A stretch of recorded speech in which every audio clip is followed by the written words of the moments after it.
शुरू अल्लाह के नाम से जो बड़ा मेहरबान और नहायत रहम वाला है। अस्सलाम वालेकुम। मैं जाहिद अजीम अपने चैनल वामर इदारे के साथ आपकी खिदमत में हाज़िर हूँ। नाज़रीन, आपको पता है कि आज पाकिस्तान के अंदर आइन की एक मरतबा फिर फतह हुई है। सुप्रीम कोर्ट के 3 रुकनी बेंच ने आज एक बहुत बड़ा तरीही फ़ैसला दिया है और इस फ़ैसले से ये साबित किया है कि आज भी पाकिस्तान के अंदर कानून और आइन की हुक्मरानी है। सुप्रीम कोर्ट ने अपने फ़ैसले के अंदर जिस तरह आइन की बालादस्ती को कायम किया है, उससे ये साबित होता है कि सुप्रीम कोर्ट ही पाकिस्तान में सबसे बड़ी आइन की मुहाफ़िज़ है। क्योंकि हम सबको पता है कि आइन के मुताबिक 90 रोज़ के अंदर अंदर इलेक्शन कराना ज़रूरी था, लेकिन इलेक्शन कमीशन ने जो 22 मार्च को एक फ़ैसला दिया, उसके तहत इलेक्शन कमीशन ने इंतखाबात को पंजाब के अंदर रीशेड्यूल कर दिया, जिसको सुप्रीम कोर्ट ने आज समाअत करते हुए उसका जो फ़ैसला सुनाया। इलेक्शन कमीशन का जो 22 मार्च का फ़ैसला उसको कालअदम करार दे दिया और इलेक्शन कमीशन को ये हुक्म जारी किया गया कि वो 14 मई को पंजाब के अंदर इंतखाबात करवाए। इस मकसद के लिए सुप्रीम कोर्ट ने हुकूमत पाकिस्तान को भी फ़ंड्स जारी करने की हिदायत कर दी है। इलेक्शन कमीशन को भी ये कहा गया है कि वो 11 अप्रैल को हुकूमत पाकिस्तान के फ़ंड्स के बारे में भी सुप्रीम कोर्ट को आगाह करें। आज के इस फ़ैसले से जहाँ आइन की बालादस्ती कायम हुई है, वहाँ हुकूमती जो ऐवान हैं उनमें भी हलचल पैदा हो गई है।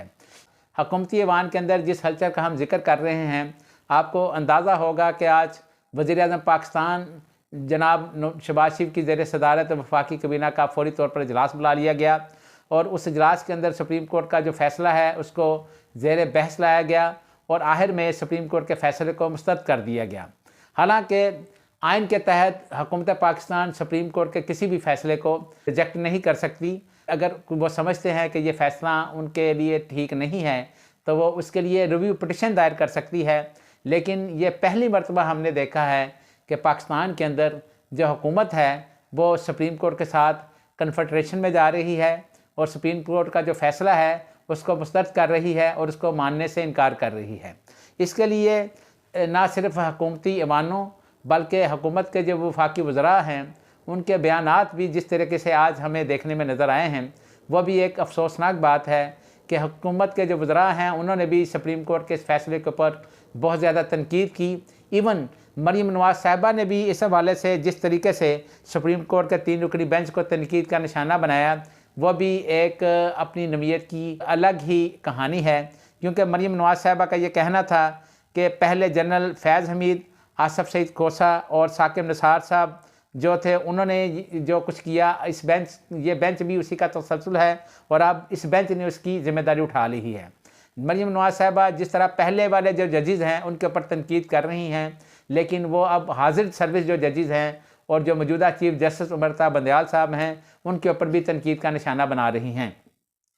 हुकूमत ने सुप्रीम कोर्ट के फ़ैसले के हवाले से 3-4 ऑप्शन भी डिस्कस की हैं, जिसके मुताबिक ये खदशा ज़ाहिर किया जा रहा है कि शायद मुल्क के अंदर एमरजेंसी लगा दी जाए या फिर दूसरी सूरत में हुकूमत तीनों जो जजेज़ हैं जो इस बेंच का हिस्सा थे उनके खिलाफ सुप्रीम जुडिशल काउंसिल में रेफरेंस दायर करने का भी सोच रही है। लेकिन मेरी ये राय है हुकूमत पाकिस्तान को कि वो इस कन्फ्रंटेशन में जाने के बजाय सुप्रीम कोर्ट के अंदर एक रिव्यू पिटिशन दायर करें और अपना जो केस है उसके ऊपर दलाइल दें, उसको डिफेंड करें। और अगर हुकूमत पाकिस्तान इसी तरह के मामलात के ऊपर उलझी रही तो ये कभी इम्कान है कि वज़ीर-ए-आज़म पाकिस्तान या हुकूमत में मौजूदा जो लोग हैं उनके ऊपर तौहीन अदालत की कार्रवाई भी हो सकती है और इस तौहीन अदालत की कार्रवाई की जद में कहीं ये वज़ीर-ए-आज़म पाकिस्तान मियाँ शहबाज शरीफ साहब जो हैं उनको यूसुफ रज़ा गिलानी साहब की तरह घर ना जाना पड़े। और चूँकि ये हुकूमत पाकिस्तान की ज़िम्मेदारी है कि वो सुप्रीम कोर्ट के किसी भी फ़ैसले के ऊपर अमल दरामद करवाने की पाबंद है, लेकिन उसके बावजूद आज जिस तरह सुप्रीम कोर्ट के फ़ैसले को तनकीद का निशाना बनाया गया और जिस तरह बाहर बैठे हुए मियाँ नवाज शरीफ साहब ने भी सुप्रीम कोर्ट के ऊपर तनकीद की, ये भी एक बहुत ही अफसोसनाक बात है। मियाँ नवाज शरीफ साहब ने यहाँ तक कह दिया कि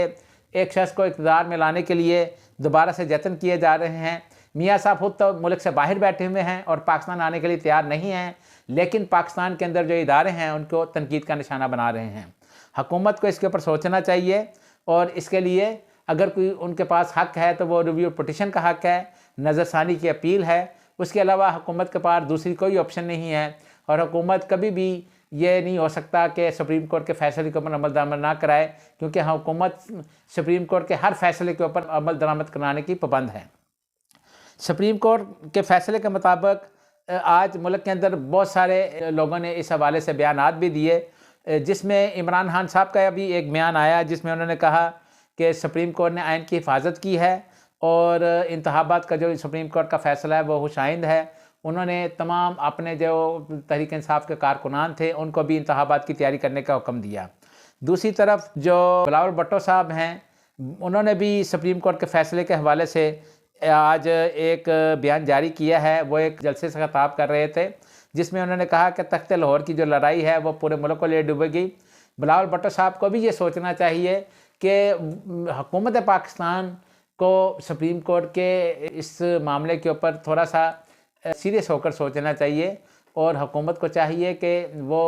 सुप्रीम कोर्ट के ऊपर तनकीद के बजाय उसका कोई लीगल जो वे है उसको